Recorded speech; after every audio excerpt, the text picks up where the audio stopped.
everybody, what's up? I want to talk about hearts today and how we have so many different ones throughout our lives.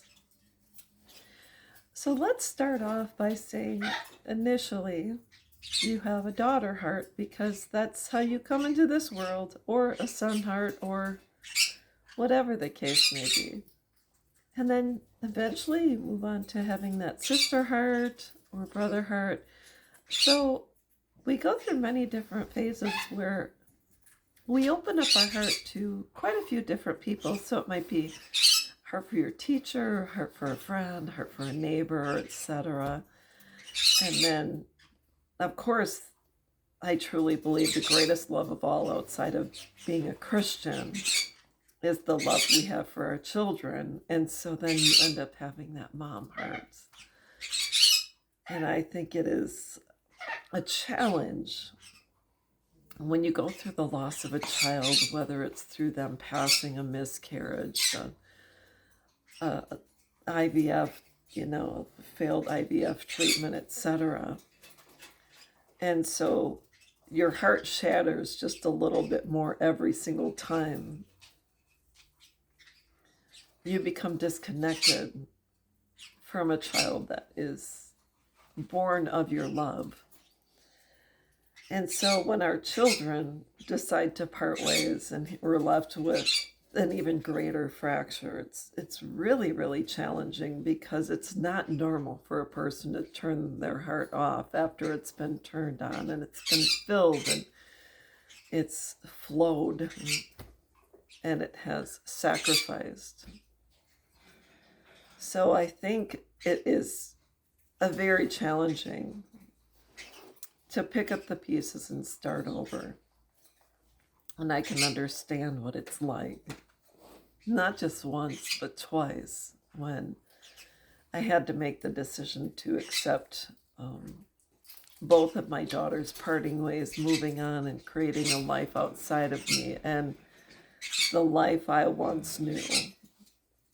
And the heart that was poured into them, I had to turn it off. It's almost as if you have a wound and you're bleeding and you go to the doctor and you say, I need you to take care of me. So what do? They pack it, they stitch you, and they give you antibiotics to prevent you from getting an infection. But a lot of times what happens is that those wounds, they still tend to forego healing. It is, sometimes it seems like it's an impossible task. And so what you can do is you can consider possibly being an extra mom or grandma to someone else. Now, I know it's never going to be the same exact as when you poured your love into your children, because I really can't imagine someone taking that place and filling as great a void as what is left when our children decide to part ways. But it is possible to pick up the pieces and start to rebuild. And even if you have a 100-piece puzzle minus 2 pieces or 3 pieces and you wonder, I'm still going to have that void. Eventually what you can do is you can find one of those jigsaw cutters and cut out a piece and fit it in there. And it's not going to be necessarily a perfect fit, but it'll start to fill in a little bit. And then after a while you say, well, it's still not fitting 100% accurate. So what do? You use you might use a little bit of glue to fill in, or resin. And so you'll always see that fracture there.